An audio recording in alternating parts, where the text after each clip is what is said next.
Antes de que empecemos el podcast de hoy, Ajá. quiero también mandarle saludos a alguien por ahí que me detuvo en un evento que fui hace como 2 semanas. Luis Rodrigo y su papá, el papá de Luis Rodrigo y sus amigos que fielmente siguen el podcast, eh, cada episodio que sale, por lo que me dijo. Entonces les mandamos un saludo. Ya vamos a empezar a mandar saludos, ¿no? A la gente que nos dice que nos escuchan, porque si nos llegan esos comentarios seguido. Sí, sí, yo creo que sí. Si ya hay gente que nos sigue, yo la verdad no me han llegado esos comentarios. De repente llega uno que otro pidiendo sugerencias, que también les invitamos a eso. Sí. Tengan toda la confianza de mandarnos preguntas, temas en específico que les gustaría que abordáramos, o Ajá. simplemente preguntas cotidianas o no tan cotidianas que puedan tener ustedes ahí, que quizá podamos contestar.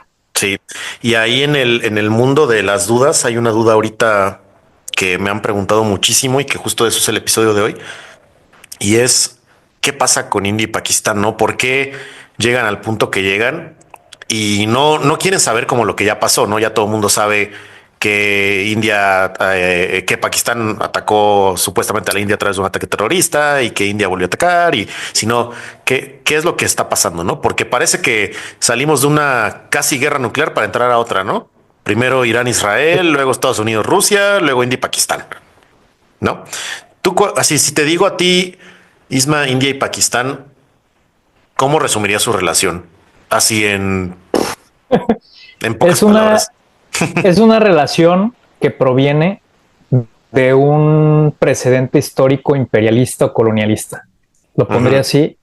Creo Sí, que al final de cuentas los sucesos que se han suscitado de décadas para acá en ese conflicto territorial slash como nacionalista es precisamente herencia de alguna u otra manera de esa colonia británica en India. También un tema ahí como de nacionalismos y pues hasta cierto punto como de regiones muy fundamentalistas en cuestión religiosa. ujú. Y creo que eso pues añade el ingrediente más explosivo, ¿no? Que es el adoctrinamiento, el potencial adoctrinamiento de personas Sí. bajo la influencia precisamente de las propias creencias, ¿no? Y de la fe. A grandes Y rasgos. sí, justo, y creo que lo resumiste muy bien. Es una relación propia, como dijiste, del colonialismo. Es artificial, muy artificial la frontera entre Pakistán e India. Uh -huh. Y esa región, hay veces que a la gente se le olvida que dice, no, la India pues es un país que está muy lejos, que es chiquito, cualquiera a lo mejor podría pensar eso, pero estamos hablando que en esa región del subcontinente Uh indio, -huh. estamos hablando Pakistán, India y Bangladesh, Sí. hay casi 2.000 millones de personas ahí. O sea, Es muchísima gente. son 2/8 del mundo, más o menos lo que vive ahí. Uh -huh. Entonces, si se da un conflicto en este territorio, es peligro mundial. Es para mí, y lo platiqué en la conferencia que di en el TEC de Monterrey sobre los peligros de una bomba nuclear. Es el segundo escenario más probable de un ataque nuclear que se considera en organismos internacionales. O sea, estamos viviendo el segundo escenario más probable que pase, ¿no? Y Sí. no es cualquier cosa. ¿Y esto cómo empezó? Digo, si nos arrancamos un poquito nada más para darles contexto, Pakistán e India básicamente delimitaron sus fronteras con apoyo slash influencia, interferencia del gobierno británico terminada la Segunda Guerra Mundial en el 47, si no me equivoco, Uh -huh. 47. Y básicamente dividen este territorio con la disputa en Cachemira, esta Sí. región que todo el mundo habla de Cachemira. Y Cachemira, ¿qué es, Isma? ¿Qué es esta región? Pues al final yo no soy experto en este tema, para ser muy francos, Ok. pero fíjate que lo que representa ser Pakistán, en gran medida lo que denuncia India precisamente, es Ujú. que hay, pues digamos que hay etnias de alguna manera también rasgos un poco tribalistas en cuestión fundamentalista, yihadista. Sí. De hecho, hay como mucho, no rumor, sino que también ha habido incluso eh, este seguimiento, ¿no?, de inteligencia sobre todos los grupos terroristas aparentemente que hay en Pakistán, ¿no? Como que es una zona o es una región que tiene la consideración general de ciertos gobiernos de ser como un grupo, una zona de entrenamiento justamente terrorista, yihadista, fundamentalista, de exportación hacia otras regiones y precisamente pues también como este tipo de terroristas de alto nivel que de repente se desplazan a varias zonas del mundo pues a crear cierto caos o con ciertas insignias o consignas para poder crear desestabilizaciones, ¿no? Y Sí. Cachemira, pues fue una zona que al día de hoy sigue siendo muy importante, que es esta región ubicada en el norte del subcontinente indio y que justamente pues está en el sur, ¿no?, de la cordillera, perdón, de los Himalayas, Ujú. y que de una u otra manera pues fue históricamente ha sido un tema de ida y vuelta con India y Pakistán, que de hecho de ahí viene como de tiempo atrás, lo que surgió en 2018, creo que fue lo último que ocurrió, donde la Ujú. escalada de tensiones justamente viene de que se produjeron unos ataques, unos atentados ahí, debido a unas protestas, ¿no?, contra India en 2018, por la ocupación que hay justamente en Cachemira. Sí. Entonces, hay ahí como que una suerte de, como suele ocurrir en estos nacionalismos y en estos tipo Ucrania, y esa, digamos que esa idea de recuperación de ciertos territorios o la ocupación de ciertos territorios, donde hay gente que se identifica más con ciertos rasgos del país contrario, o países que dicen, pues aquí voy a meter el pie y de una u otra manera tengo un pie dentro del país del otro, ¿no? Sí, y además creo que lo describiste muy bien y además esta región de Cachemira, como dices, pues está al sur de los Himalayas, está básicamente a la puerta de estos y se cree que esta zona montañosa alberga debajo de la tierra, en el subsuelo, muchísimo gas natural y otro tipo de minerales que son pues valiosos, preciados para la industria tecnológica. Entonces, pues también no solo es una cuestión soberanista desde hace siglos, básicamente, sino es esta cuestión y también el hecho de que colinda con otro país muy importante, que es China. Uh -huh. Entonces, pues es literalmente la puerta a un posible enclave, un bastión de defensa contra tal vez una confrontación con los chinos, cuando la India, que lo Sí. sabemos y lo hemos dicho en este podcast, cuando la India comience a ascender como la siguiente potencia hegemónica, después de esta tripolaridad actual, ¿no? Entre China, Rusia, Estados Unidos. Porque Sí, decimos que lo va a fíjate alcanzar, que, ¿no? sí, fíjate que esto que mencionas es súper importante porque justamente se forma este trípode, ¿no?, como de intereses Sí. por la disputa precisamente de Cachemira, como bien mencionas, entre India, Pakistán, China, por el tema de recursos y pues por la geografía también que representa ser.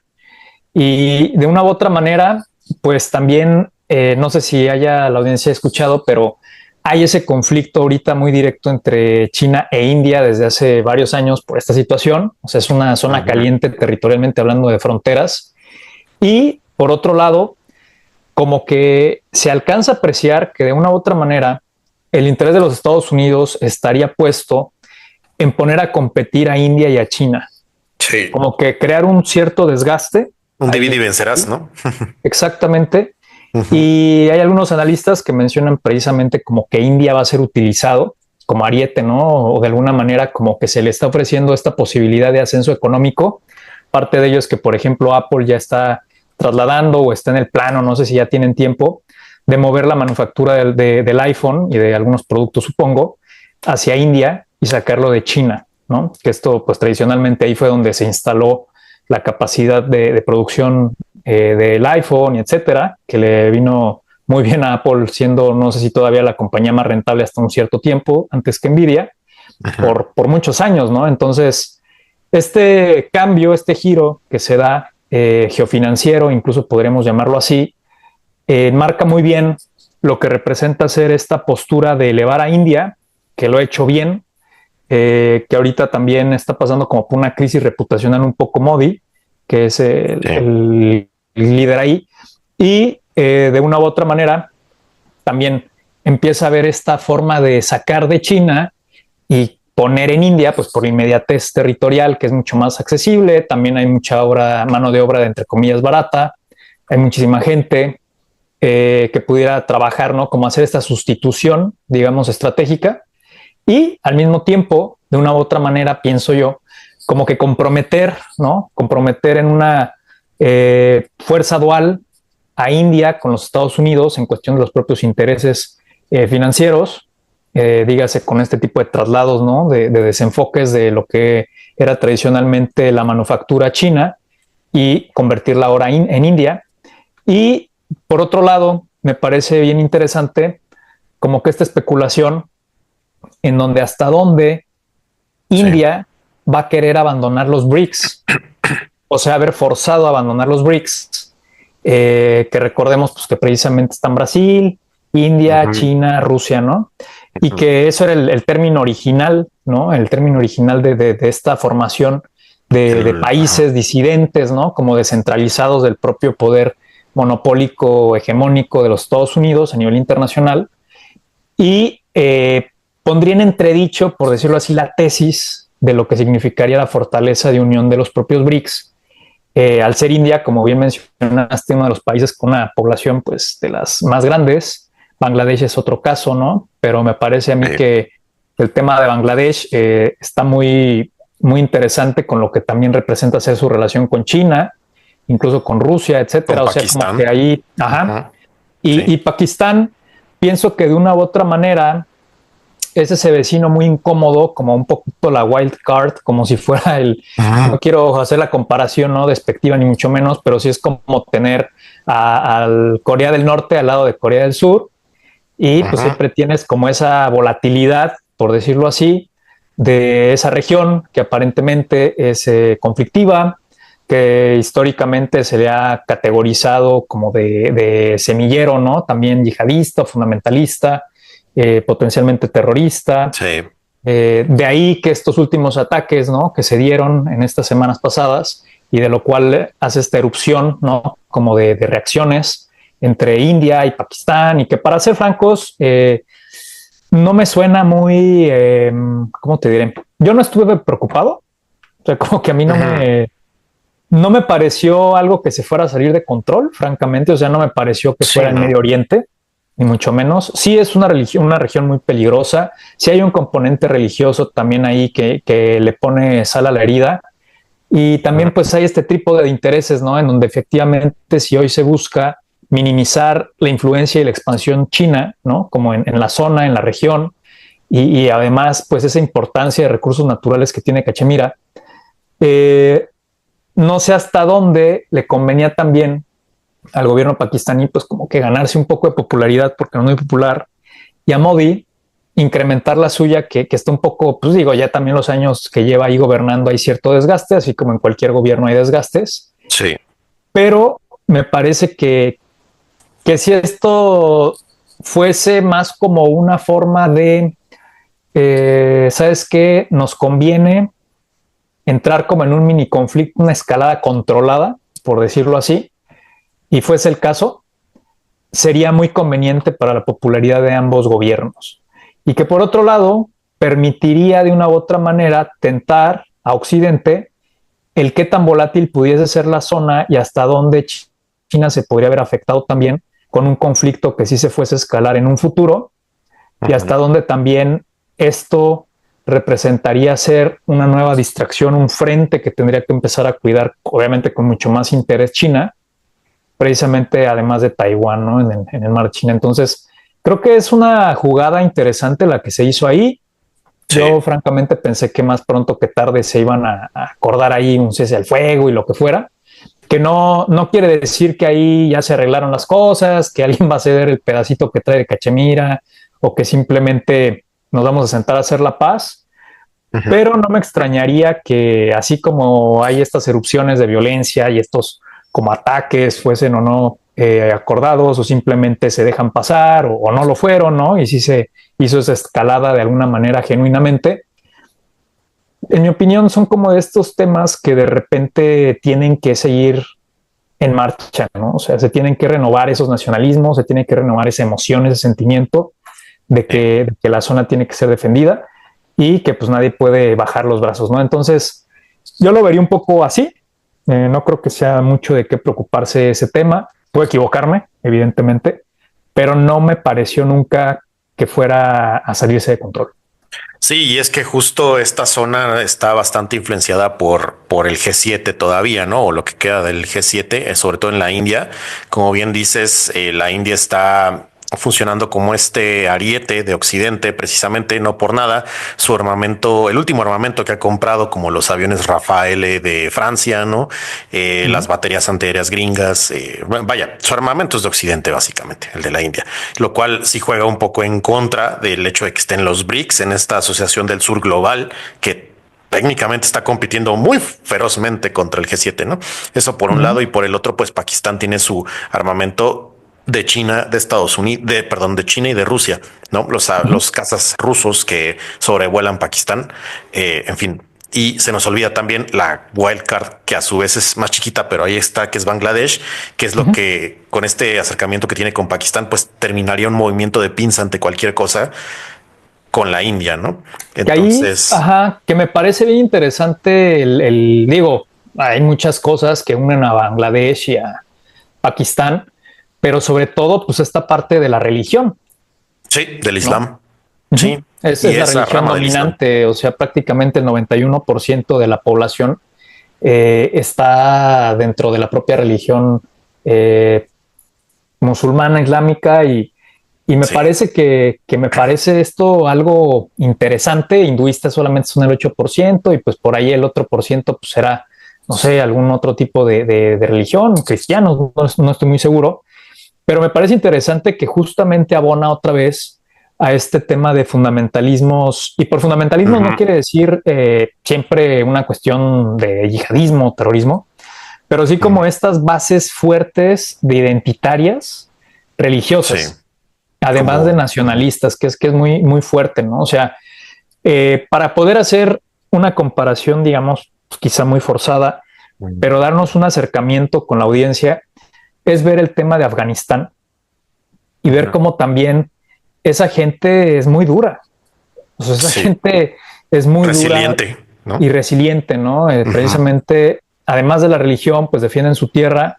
No fueron conquistados en absoluto. Hay, ujú, hay un libro muy interesante sobre Afganistán que tengo pendiente por leer, pero que estoy investigando un poco sobre él a grandes rasgos y narra un poco la historia justamente de Afganistán, como desde sus orígenes tribales y cómo más o menos ha ido fluctuando la historia. Es un país demasiado complejo, así de mucha, mucha, mucha complejidad, que quien logre dominar el tema de Afganistán seguramente es porque o es el gran erudito sobre el tema o está mintiendo, ¿no? O sea, es algo tan sí, complicado que no podrías decir, mira, son estos contra estos y se acabó. O sea, hay subdivisiones, hay subconflictos dentro de las propias regiones, dentro de las propias tribus. Entonces, me parece que, te digo, quizás esté un poco forzado, pero como bien dices, esta Wild Card Bangladesh y además también Bengalí, perdón, y esta parte de Pakistán, como que unidos y con el respaldo, no sé si de Irán en algún punto por el propio tema de la también, religión, sí, pero al menos esa sensación de hermandad, ¿no? De nación musulmana, por decirlo así, más el apoyo técnico, tecnológico, incluso económico chino y ruso, pues como bien ujú, mencionabas, cierra una pinza donde India se queda de alguna manera pues bastante contrariado pues en todas sí, sus fronteras, ¿no? Prácticamente. contra la pared. Y justo el apoyo que dices también viene de países como Arabia Saudita, Uh -huh, que se sabe que han financiado el programa nuclear de Pakistán, uh -huh. porque al final, si analizamos las fuerzas militares de India y Pakistán, pues sin contar las armas nucleares, es asimétrica. Realmente India tiene muchos más vehículos, muchos más aeronaves, etcétera, etcétera, ¿no? Más personal, pero tienen casi la misma cantidad de bombas nucleares. Creo que uno tiene 130 y otro 140. O sea, se matan básicamente los dos. Sí, sí, totalmente. Y este programa pues fue financiado por Arabia Saudita, por Uh Riyadh. -huh. Entonces, ¿cuál es el interés ahí? Yo creo que efectivamente es, además del, obviamente, el geoestratégico, por los recursos, también lo es por el avance de cierta visión religiosa del Islam, porque, a ver, digo, tú conoces el Islam, Isma, o sea, yo también lo he vivido, o sea, he estado en Ujú. países así y sí es una religión que a mi parecer te absorbe de forma diferente que el cristianismo, a mi juicio. Hasta cierto punto puede suscitar, así como el cristianismo, que haya fundamentalistas, también en el Islam. Sin embargo, en el Islam viene acompañado también de un movimiento político importante que representó Mahoma en su momento, Sí. cuando pues es exiliado y es perseguido y Ujú. funda lo que es la Meca, por ejemplo, ¿no? Entonces, creo que este fundamento, esta visión del Islam es lo que últimamente esta liga islámica, por así decirlo, quiere avanzar, no como lo dicen las teorías conspirativas de que ay, Europa va a terminar siendo la Meca casi casi, ¿no? No, nada así, Ujú. sino más bien darle poder político a estos países, darle más peso político al árabe que al inglés, por ejemplo, o al chino o al ruso, Sí. a la vista de que viene un mundo multipolar, ¿no? Que fíjate que a mí no se me hace una teoría conspiranoica o como una Ujú. teoría de esta cábala musulmana casi casi, ¿no? Que está planeando tomar control de Europa y así. Ajá. Hace ya muchos años leí un libro que recomiendo también a nuestra audiencia de Michel Houellebecq. Es un francés que escribió un libro controversial en su momento. De hecho, no estoy muy seguro si cuando se dio este tema de los ataques terroristas en Charlie Hebdo por este tema Ujú. de la sátira, ¿no? Que se hacía de Mahoma De y Mahoma. etcétera, y Sí. que fueron a Bataclan y mataron gente, etcétera. Ciertos grupos, ¿no? Como activos o células activas terroristas ahí mismo en Francia o se desplazaron dentro de Europa. Al parecer, eh, este libro, no me acuerdo si a raíz de eso, contemporáneo a eso, previo a ello, Ujú. Ujú. habla sobre cómo en un futuro ficticio ya el Islam tomó posesión de Francia, ¿no? Y es una Ok. Francia republicana musulmana. O sea, es Ah, muy sí. interesante, o como que ya ni siquiera republicana, sino como que también ya sujeta a la Sharia. Y entonces es una Francia distópica. La verdad recomiendo el libro para quien le guste el tema de la religión, le gusten estos Ok. libros de historia ficción, que se llaman un poco como ¿qué pasaría si? Estos rasgos sociológicos determinaran ciertos temas histórico-políticos. Y ahí plantea pues cómo todos ya están más de acuerdo en que las mujeres usen la burka, ¿no? Y cómo los propios Mm. profesores ya son musulmanes y tienen incluso esposas dentro de las alumnas, etcétera, etcétera. O sea, Houellebecq está medio loquito. Para quien haya tenido oportunidad de leer este güey, la neta es que es un escritor muy controversial y polémico, incluso dentro de la propia Francia, con lo liberal que es. Eh, y de alguna u otra manera creo que hizo una muy buena chamba en ese libro, porque la chamba de Houellebecq normalmente como escritor es abrir polémica y es poder poner como no sé, los picos en las llagas, y lo logra en el libro porque sí te deja pensando que hasta dónde en un futuro donde supongamos si hay este choque entre derechas, ¿no? Anti-inmigrante, este fascismo de una cierta manera o nuevas derechas, que cada vez más los moderados se vuelven también anti-inmigrantes, y lo vemos en este discurso, que Sí. era precisamente una tesis que Houellebecq manejaba como que esta Europa flojita, como que con poco carácter, ¿no? Como poco protectora de sus propios valores occidentales, eurocéntricos, eurocentristas, Ujú. daban paso al Islam siendo una religión, perdón, de dominación, ¿no? O de mayor, como de un core de valores o de un fundamento de valores y de jerarquías muy marcados, digamos, duro, Ok. comparado a esta carta magna, ¿no? Como de los derechos y que cada quien haga lo que quiera, hay que preservar también. Y cómo hasta dónde esta debilidad, digamos, propia del pensamiento de apertura hacía que el Islam dominara mucho más fácilmente en un futuro la vida pública. ¿Por qué? Porque había que darles cada vez más cabida política, había que darle representatividad a todos, y etcétera, etcétera. Y entonces, como digamos que en esa diatriba en que como nuestro propio talón de Aquiles es por lo cual se nos admira tanto y al mismo tiempo es por lo cual nosotros nos estamos hundiendo a nosotros mismos, ¿no? Como esta debilidad autoprovocada.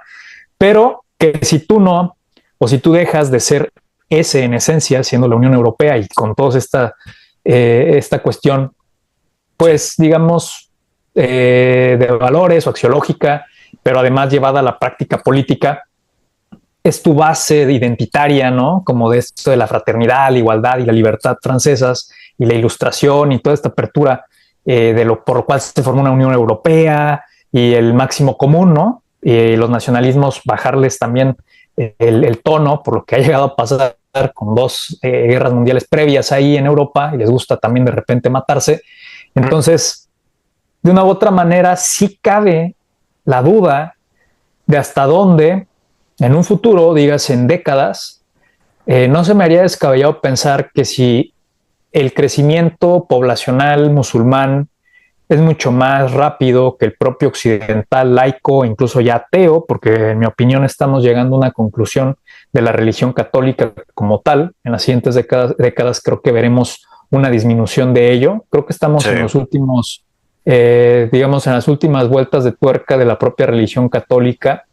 No lo digo con animosidad, o sea, lo digo como una cuestión de observación de cómo viene disminuyendo precisamente su iglesia, ¿no? Como la cantidad de gente que realmente se identifica y practica el catolicismo y los propios musulmanes, que incluso hay más conversos, ya siendo adultos, que se van hacia el Islam con plena conciencia, por decirlo así, y cada vez más católicos dejando de identificarse como tales o simplemente diciendo, bueno, pues de cuna soy, pero realmente nunca he practicado mi religión.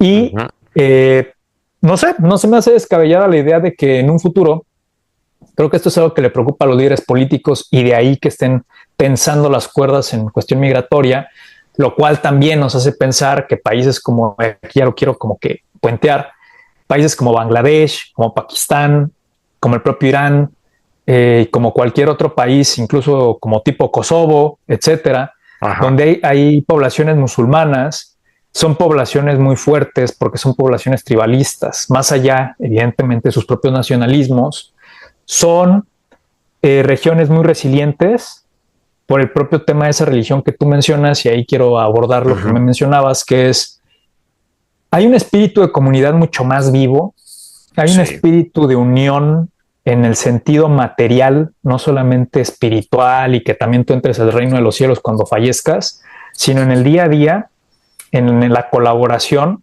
a un estilo también que me parece, obviamente es un paralelismo por ahí también inadecuado, pero algo así como las diásporas judías, pues digamos que también los musulmanes, pues evidentemente no hay obviamente hay cantidad de dinero, ¿no? También para aventar para arriba en ciertos países musulmanes, como los países del Golfo, etcétera.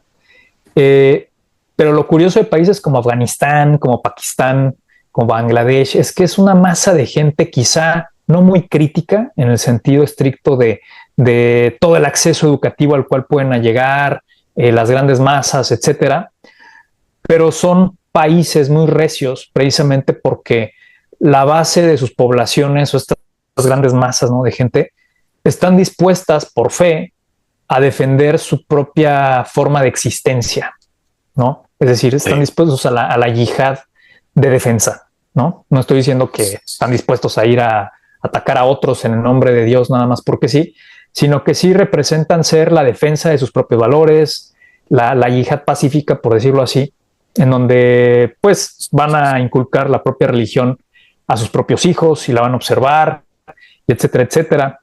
Y esta Sharia, que también representa ser la ley de una u otra manera moral o adosada a lo que es la ley tal cual, ¿no?, mercantil o etcétera, civil, dependiendo de cada país, lo vuelve muy fuerte la identidad, vuelve muy transversal en el sentido de pertenencia de estas personas, de estos países, lo que representa ser una religión no nada más como identificación, sino como una vivencia.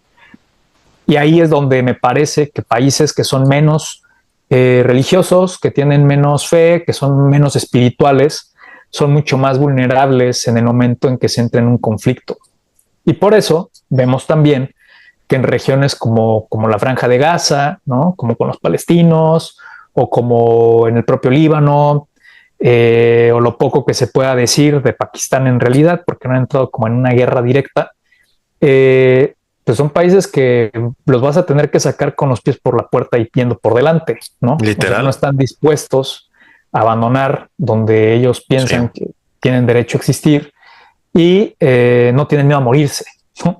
Comparado con los occidentales, la verdad es que ahí hay una debilidad muy grande, una vulnerabilidad emocional, psicológica de las masas y el propio individuo que nos hace muy, muy vulnerables, en mi opinión. Sí, y justamente esto que dijiste es muy, muy importante, la parte de que no están en una guerra directa. Si hay un conflicto, evidentemente, que se suscitó a partir del ataque, como dijimos, sí hubo contraataques, por así decirlo, en Cachemira, en esta región ya disputada desde hace años. Se dio precisamente un cese al fuego, me parece que fue el jueves, curiosamente un día antes de la celebración del Día de la Victoria contra el nazismo en Europa.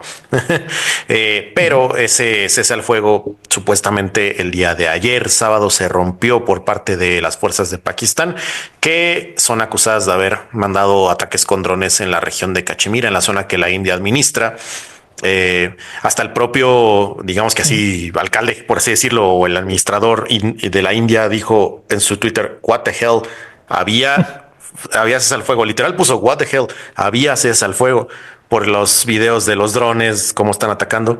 Y hoy, domingo, salió, bueno, en la madrugada, mejor dicho, salió el primer ministro de Pakistán a decir que Pakistán reclamaba la victoria que estaba suscitándose en este momento para Pakistán. O sea, lo que queremos decir es, como dice Isma, no hay que preocuparnos en el sentido de que no estamos cerca, digámoslo así, de un evento nuclear o algo así importante, que es lo que a muchos les preocupa.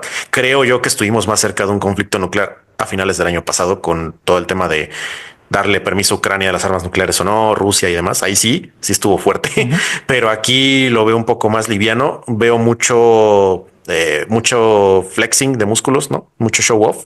Creo que es muy político el asunto y como bien dices, pues la India tiene esta jugarreta que hacer al exterior, ¿verdad? En su foreign policy, en su política exterior, con el tema de manejarse entre BRICS y Occidente.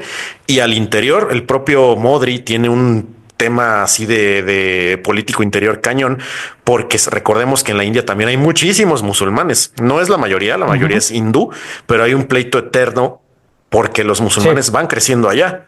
Entonces, no es tan fácil para Modri decir, vamos todos en guerra total a acabar con Pakistán. O sea, no es algo que vaya a es ser un sencillo de tema, hacer. es un tema que en India juega bastante como a división interna, Sí, que son cuestiones que cuando tú vas a la guerra, francamente tienes una gran ventaja, así como lo tienes con la cuestión religiosa, porque estás sí. dispuesto pues a morir, además de por tu país, quizá por tu Dios, y por dejar a tus seres queridos pues protegidos, lo que sea, no tienes miedo a dónde te vas a ir después. Sí. Eh, por otro lado, las naciones que tienen este tipo de crisoles religiosos, étnicos, nacionalistas, muy fuertes, muy importantes, sobre todo con tendencia demográfica a exacerbarse, como lo puede ser esto que mencionas en India, Ujú. son países donde el consenso es muy, muy complicado de obtener al 100%.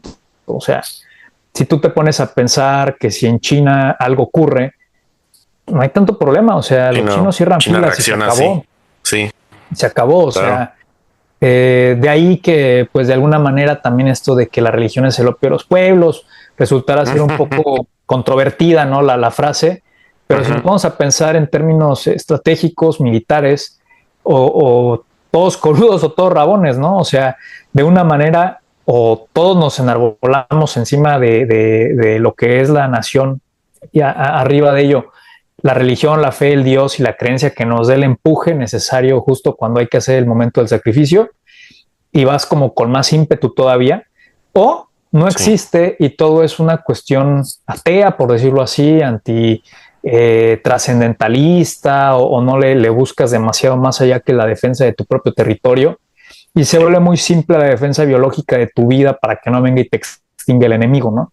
Entonces, el problema es cuando tienes estas erupciones o disrupciones, que no hay homogeneidad entre las propias poblaciones y por región y etcétera, etcétera, que siempre hay diferencias, obviamente, ¿no? También en China hay diferencias entre regiones, pero es un tema más de identidades, del propio lenguaje, etcétera. Pero cuando hay que cerrar filas, supongo que hay que cerrarlas. Ujú. Pero como bien mencionas, en India está este tema que es igual que en Europa, ¿no? O sea, híjole, güey, ya viste que ya empezaron a crecer más estas cifras y Sí, ya dejamos de tener hijos, o al menos hay que ver cómo también este otro grupo tiene más hijos, porque es que es biológico también, ¿no? Yo últimamente he estado leyendo un poco más de libros sobre biología evolutiva y todo esto, y me parece muy ok. interesante cómo también los monos en ciertos grupos o ciertos digamos que subespecies o lo que sea, en realidad sí en cuanto empieza a haber una disminución de dichos grupos y una superación de poblaciones, empieza a haber más conflicto porque hay una amenaza existencial a que lleguen mañana y te extingan. O sea, literalmente Ujú. mañana llegan, te acaban, no volviste a saber de tu progenie y ahora todos son blancos, ¿no? Todos son rojos o todos son azules o Sí, del color que sean, por decir algo, ¿no? Entonces, hay como esta tendencia interiorizada a crear conflicto cuando te sientes inconscientemente amenazado en que eres minoría y tienes que estar más paranoico y alerta de que de un momento a otro te pueden extinguir o van a dominarte. ¿Cómo? No tiene que ser precisamente como en Ruanda o algo así, sí, pero no. sí de alguna manera el que, bueno, ¿y ahora quién controla estas tierras? ¿Quién es el que maneja el capital? ¿Quién tiene el control político? Y entonces este otro grupo es el que además de ser geográficamente mucho más poderoso, ya tienen el soporte económico y político para crecer y florecer, y las otras son minorías que se van rezagando y no por nada se van resintiendo y se vuelven Eh, después volátiles o dan chance, ¿no? A no sentirse como que arropadas, acogidas, y puede darse este tipo de eventos después internos de desestabilización, de incomodidades, incluso gobiernos que pierden popularidad al tener que ir a reprimir cuestiones de protestas. Y estos grupos políticos, a veces muy chiquitos, pero muy protestantes o muy vociferantes, muy vocales, que pueden agarrar como con más finura el cómo prender la mecha de ese tipo de poblaciones, ¿no? Entonces, sí. de repente tienes, pues, rivales políticos, dígase Modi, ¿no? Que diga, güey, ahora mi rival político es un musulmán, cabrón, Ujú. ¿no? Y que tiene Literal. cierta influencia incluso hasta con los otros, porque tiene un carácter nacionalista, de hecho sí es musulmán, pero en realidad todo, no sé cuántas generaciones son de aquí, él se identifica como indio y además es súper nacionalista y entonces empieza a ver ahí como que una falta de cohesión que te va empezando a cobrar factura en la popularidad. Y creo que Modi precisamente ahorita tiene que echar mano mucho del tema del crecimiento económico desde hace tiempo y no puede aflojar, ¿no? O sea, porque Ujú. pues al final lo que sí se benefician todos es del capital. Pues sí, entonces este comentario que te echaste de la cuestión evolutiva, de que hasta cierto punto somos primates, ¿no? Entonces, pues es básicamente algo muy similar. Somos primates muy complejos, a lo mejor en nuestras estructuras sociales, sí, pero somos primates. Al fin y al cabo, esto que mencionaste, pues es básicamente la trama de la película de Mufasa, ¿no? Quien la haya visto sabe por qué Mufasa termina huyendo de su zona de nacimiento y es porque los leones albinos se van a comer literal a los leones africanos, ¿no? Porque van a poco a poco despoblar esa zona, ese paraíso, ese Edén de esta población de leones y van a ser los leones albinos ahora. Entonces, básicamente eso está pasando, sí diría yo. Yo creo que ya para ir cerrando, el conflicto entre India y Pakistán no es una guerra directa, pero en cierta forma sí es una guerra y no es caracterizada solamente por el nacionalismo. Yo diría que lo vean como un iceberg. La punta del iceberg es esta parte nacionalista, no es esta parte de yo estoy orgulloso de ser indio, yo estoy orgulloso de ser pakistaní y demás, ¿no? En realidad, a medida que bajas hacia el iceberg, pues te atraviesas con todas estos elementos que mencionamos, te atraviesas con lo que es el fanatismo religioso, el fundamentalismo religioso, te metes también con la estrategia del manejo y de la administración de recursos, te metes también con temas de colonización de parte de una potencia europea que fue la que dibujó estas fronteras, como en básicamente toda África sucedió. Entonces te metes con muchos intereses también en esta región, mucha demografía, mucha complejidad política interna y externa. Entonces, esta guerra para que esto cuaje, digamos, y se convierta realmente en una guerra frente a frente, tendrían que pasar pues muchísimas cosas. Tendría que hacerse la vista gorda, muchos grandes intereses que no se van a hacer de la vista gorda. Estamos Ujú. hablando de aquellos que rigen el gobierno, el del mundo hoy en día. Entonces yo sí les diría, amigos, escuchas, amigas, no se paniquen, no estamos ante el conflicto de una guerra nuclear, ante ante la venida, perdón, de un ataque nuclear inminente. No va a suceder, no parece que vaya hacia allá, sí parece más bien que va hacia un cambio de juego, diría yo, en cuanto a dónde se va a ir India, ¿no? Hacia qué bando, por así decirlo, hacia qué esquina, qué trinchera va a defender. Y esto es muy importante, yo diría, para el siguiente siglo. Yo creo que China va, sin dudas, va a dominar buena parte de este siglo, y lo que venga después probablemente será ya caracterizado por la India u otras potencias que emerjan, como lo puede ser el propio Pakistán, como lo puede ser algunos países latinos, ¿no? Como Brasil, como el mismo México, en el mismo continente africano, ¿no? Como lo puede ser Etiopía, que es sin mal no recuerdo, es el país más poblado de África. Entonces, hay forma de que esto pueda cambiar el mundo, pero no de que se suscite una guerra nuclear, ¿no? Isma, ¿tú cómo cerrarías? Sí, fíjate que a mí me parece que esto es importante señalar, ¿no? O sea, no quiero que la audiencia nos interprete como que esto no importa Ah, y sí, a claro. veces yo me escucho como muy relajado en esto, ¿no? Como que para lo que normalmente analizo y digo, esto sí es alarmante y esto también no se me hace tanto. No quiere decir que no tenga relevancia, ¿no? El conflicto, lo que es esta guerra, ¿no? Sobre Sí, todo yo diría que es interesante seguir en el sentido de la capacidad de injerencia que esto eventualmente va a tener porque está pegado a, a un área de interés de China, ¿no? E India, como bien mencionas, hay muchos analistas que incluso dicen que no es China, sino que va a ser India el gran ganador del siglo, porque se pronostica que China colapse internamente, cosas que creo que no van a sí, no, ocurrir, francamente. no, Creo que hay un sesgo ahí también propagandista, me atrevería a decir, eh, pues como de tratar de decir sí, porque va a ser impulsada por los Estados Unidos, India, y sí, tiene una economía que creció mucho, donde después de que entró la primera vez Trump, hubo una rotación de capitales que empezaron a ir a India y de ahí su boom económico los últimos 5 años, más o menos 6 años. Pero no creo que vaya a ser de tal impacto como lo es China con su proyecto del cinturón y la ruta de la seda, etcétera. O sea, es un juego muy avanzado el que traen los chinos respecto a lo que ya venían planeando desde hace 20 años para acá, lo cual no me parece que sea de inmediato la prioridad de India para poder comerse al mundo, ¿no? Como China ahorita sí sí, está ya extendiendo los brazos. Entonces, yo no lo vería como esta competencia ultranza, pensando que si Estados Unidos va en declive, pensando que si el Reino Unido va en declive, etcétera, etcétera.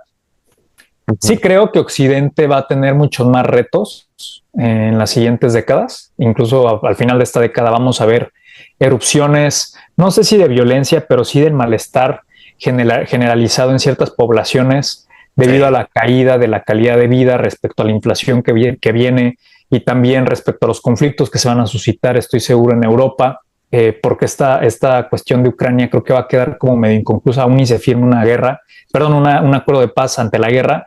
Pienso que va a ser algo latente y que en cualquier momento es volátil otra vez, ¿no? O sea, al final queda claro que a Europa no le interesa la paz, de alguna u otra manera la Unión Europea no está de acuerdo en que esto se quede como tan tranquilo y como si nada, Rusia agarrándose un buen pedazo de territorios, sí. pero va a ser como que un descanso, por decirlo así. Y lo que sí creo, y viendo lo que fue el 80 aniversario del fin de la Segunda Guerra Mundial, donde bueno, pues ahí tuve la oportunidad de escuchar el discurso de Putin, ¿no? Y el de propio Xi Jinping Ujú, con, con este cierre de hermandad que traen, o sea, ella es brutal, es un G2, o sea, sí, eh, traen traen un juego bilateral muy interesante. Me parece que ya es irrenunciable para ellos esta unión. Buena suerte, ¿no? Para quien quiera desestabilizar esta dinámica, porque creo que va a ser contraproducente. Me parece Sí, que el tratar de desestabilizar esta dinámica a través de, ahora sí que del palo, la zanahoria, va a resultar en más unión entre estos dos y creo que ya están hermanados a muerte, francamente. O sea, se me hace muy complicado que vaya a haber alguna situación, un escenario. Evidentemente, cada país también tiene sus propios intereses, incluso entre ellos, pues de repente se agarran la pata, ¿no? Si les dan la mano, pues como cualquier país tiene sus propios intereses, se ponen luego a mano en otro tema. Es claro. normal, o sea, es Ujú. poder, pero lo que voy es en el tema o en el esquema de las cosas ya más grande. Creo que, al menos por el discurso y por lo que han venido demostrando, es que sí creen en un escenario donde haya un concierto de las naciones, ¿no? Como en esta instauración del globalismo, ellos de alguna u otra manera fue funcional para ellos en el sentido de su crecimiento, sobre todo para China, para Sí, poderse abrir al mundo, ¿no? Fue el mecanismo que utilizó para poderse abrir al mundo. De alguna u otra manera reconocen, pues digo, del propio Occidente la creación de la Unión Europea, la creación del propio Naciones Unidas y de todos estos organismos internacionales que dan, de alguna manera son garantes, ¿no? Como de esta resolución de disputas, etcétera. Recordemos que cuando Estados Unidos metió el tema de tarifas o aranceles, mejor dicho, inició no me acuerdo si como un arbitraje ahí en la Organización Mundial del Comercio, ¿no? O sea, instó a la resolución por medio de los mecanismos internacionales. Entonces, si hay esta suerte de multilateralismo que no veo que vaya a acabar, eh, por parte de estas naciones, como que quieren que el multilateralismo surja, pero sí en una plataforma de checks and balances internacionales. Obviamente siempre habrá más poder por parte de las sí. potencias, porque pues es su zona de influencia, es el poder simplemente más brutal, pero dentro de eso como que haya pues prudencia, ¿no? Precaución. Y creo que eso solo lo pueden lograr precisamente el respeto a tratados internacionales, a la propia ley internacional o al derecho internacional. Y me parece que sí es importante que estos dos países permanezcan sobre esa línea, ya que Estados Unidos está tratando más bien de jugar diferente ahora, reconfigurar otra vez las reglas del juego para poderlas poner otra vez al modo. Y si lo logran, creo que sí sería mucho más estable el mundo de una u otra manera. Digo, al final, Sí. cuando alguien quiere ir contra alguien, pues se le van a ir a la yugular y no hay más que decir. Se van a violar todos los tratados, se va a violar todo lo que se pueda violar en cuestión de acuerdos, etcétera.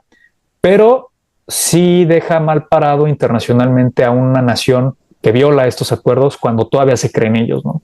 Cuando ya no se creen ellos, Ujú. pues, buena suerte, vete a quejar con tu mamá, pero si no, me parece que sí guarda una cierta, un orden, ¿no? Internacional para evitar escaladas desenfrenadas en cualquier parte del mundo, estas guerras Sí. proxy, que si de por sí ya vemos, no sean tan cómodas, ¿no? Para cualquier nación el decir, pues porque puedo voy y porque puedo hago. Entonces, yo lo cerraría ahí, mantengámonos atentos, los movimientos que ahorita están configurándose sí marcan un antes y un después del siglo, y creo que de aquí a 2030, digo, también es una cifra psicológica, quizá un año psicológico, es decir, en 5 años y el final de la década, pero estos 5 años que restan, me parece que vamos a ver una configuración final en bosquejo, ¿no? O sea, obviamente falta un recorrido tremendo, ni lo vamos a Sí. terminar de ver seguramente, pero sí marca las directrices, los ejes, los márgenes, los perímetros,